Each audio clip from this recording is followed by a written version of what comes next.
வந்து எல்லா உண்மையும் கேட்டு பயங்கரமாக டென்ஷன் ஆயிடுறாரு. என்ன பண்ணுறதுனே விஜய்க்கு ஒன்றுமே புரியல. இங்கே பாருங்கள், வீட்டில் போய் எந்த சண்டையும் போடாதீங்க ப்ளீஸ், நான் சொன்னால் கேளுங்க. பாட்டி வந்து உங்கள் நல்லதுக்காக செய்கிறேன்னு சொல்லிட்டு தான் இப்படி செஞ்சுருக்காங்க அப்படின்னு சொல்லிட்டு காவேரி சொல்கிறாங்க. நான் பார்த்துக்கிற காவேரி அப்படின்னு சொல்லிட்டு கிளம்புறாரு. இங்கே பாருங்கள் அத்தை, காவேரியோட கௌரவத்துக்கு எந்த குறைச்சலும் இல்லாமல் காவேரி நானும் சேர்ந்து வாழும் அத்தை, உங்கள் கூட நான் உறுதியாக சொல்கிறேன், நான் வரேன் அப்படி சொல்லிட்டு கிளம்புறாரு. ஒன்றும் புரியாமல் யோசிக்கிறாங்க சாரதா. எங்கே வந்து விஜய் வந்தோடனே விஜயை பார்த்துட்டு என்னப்பா இவ்வளோ சீக்கிரம் வந்திருக்க அப்படின்னு சொல்லிட்டு தாத்தா பாட்டிலாம் கேட்குறாங்க. ஏன் தாத்தா நான் வரக்கூடாது? அது என்னப்பா நீ உன் வீட்டுக்கு நீ வரதுக்கு யார்கிட்டப்பா கேட்கணும் அப்படின்ற மாதிரி சொல்கிறாரு. இல்லை தாத்தா வரணும்னு தோணுச்சு அதான் வந்துட்டேன் அப்படின்னோடனே, சரிப்பா வந்ததும் நல்லது தான், ஒரு முக்கியமான விஷயமா உங்ககிட்ட பேச வேண்டியது இருக்குது, என்ன சொல்லுங்க பாட்டி அப்படின்றாங்க. இல்லைப்பா இதில் ஒரு கையெழுத்து போட்டு கொடுக்குறியா அப்படின்னு சொல்லிட்டு கொடுக்குறாங்க. அது கேட்டு என்ன பாட்டி இது அப்படின்னு சொல்லிட்டு கேட்டோன்னே, ஏன்பா நான் ஏதாவது வந்து உங்ககிட்ட ஏமாத்தியா கையெழுத்து வாங்கி போகிறேன், பாட்டி சொன்னால் கையெழுத்து போட மாட்டியா, என் மேலே அவ்வளோ நம்பிக்கை தானே இருக்குது அப்படின்னு சொல்லிட்டு கேட்குறாங்க.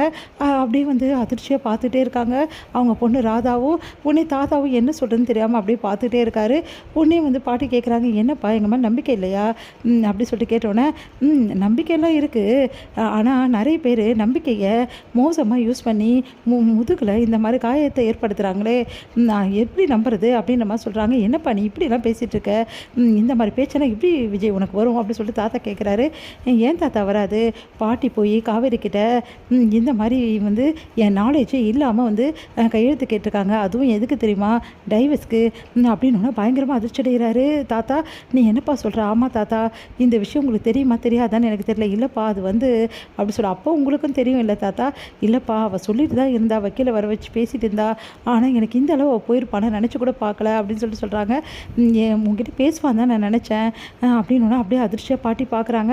என்ன பாட்டி அதிர்ச்சியாக இருக்கா உங்களுக்கு அப்படின்னு, இப்படி பண்ணுவீங்க நான் நினச்சி கூட பார்க்கல பாட்டி, இப்படிலாம் பண்ணிட்டீங்களேன்னு சொல்லிட்டு கேட்குறாங்க. அது ஒரு நல்லதுக்கு தான்ப்பா நான் பண்ணேன் அப்படின்னு சொல்லிட்டு பாட்டி சொல்லிட்டு இருக்கும்போது அங்கே வந்து அவங்க சித்தப்பா வராரு.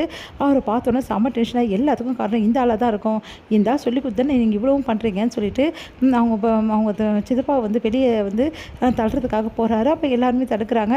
இங்கே பாரு விஜய், இதுக்கு சித்தப்பாவோ சித்தியோ யாரும் காரணம் இல்லை, சித்தி பேசுனது கூட நான் தான் காரணம், உனக்கு நல்லபடி எல்லாமே நடக்கணும், நீ நல்லா இருக்கணும் அப்படின்ற ஒரே காரணத்துக்காக தான் இதெல்லாம் நான் பண்ணேன், கொஞ்சமாவது புரிஞ்சுக்கோ. ஓ அப்படியா, காவேரியை வந்து எப்படியாவது வந்து கட்டாயப்படுத்தி கையெழுத்து வாங்கிட்டா நான் வந்து காவேரி விட்டுருவேனா?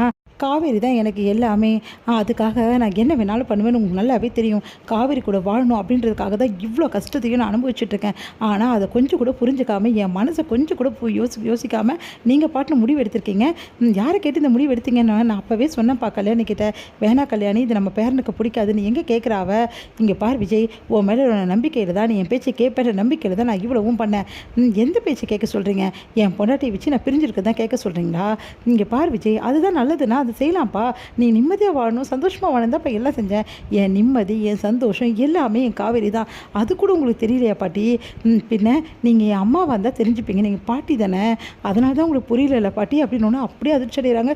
என்ன விஜய் இந்த வார்த்தையெல்லாம் சொல்கிற அப்படின்னு சொல்லிட்டு பாட்டி பாரு எவ்வளோ கஷ்டப்படுறாங்க அப்படின்னு. அவங்க சித்தி நீங்கள் இப்படி பண்ணுவீங்கன்னு நினச்சி கூட பார்க்கல சித்தி, நீங்களும் இப்படி கேவலமாக நடந்திருக்கீங்கல்ல, உங்களுக்கு தெரியும்ல காவேரினா எனக்கு யாருன்னு சொல்லிட்டு, ஆனால் நான் இப்படி ஆகணும்னு சொல்லிட்டு நீங்கள் இப்படி பண்ணிட்டீங்களே சித்தி அப்படின்னோடனே, சாரி விஜய், உன் நல்லதுக்கு தான்ப்பா நாங்கள் இதெல்லாம் செஞ்சோம். எது நல்லது, என் காவேரியை விட்டு என்னை பிரிக்கிறது நல்லதா? எதுக்கு தேவையில்லாமல் பேசுகிறது? காவேரி இங்கே வந்தால் பாட்டி வந்து இந்த உலகத்தில் இருக்க மாட்டேன்னு தானே சொன்னாங்க, காவேரி இங்கே வரமாட்டா, அதே மாதிரி நானும் இங்கே இருக்க மாட்டேன், இப்போவே இந்த வீட்டை விட்டு நான் கிளம்புறேன் அப்படி சொல்லிட்டு துணியெல்லாம் எடுத்து வைக்கிறாரு.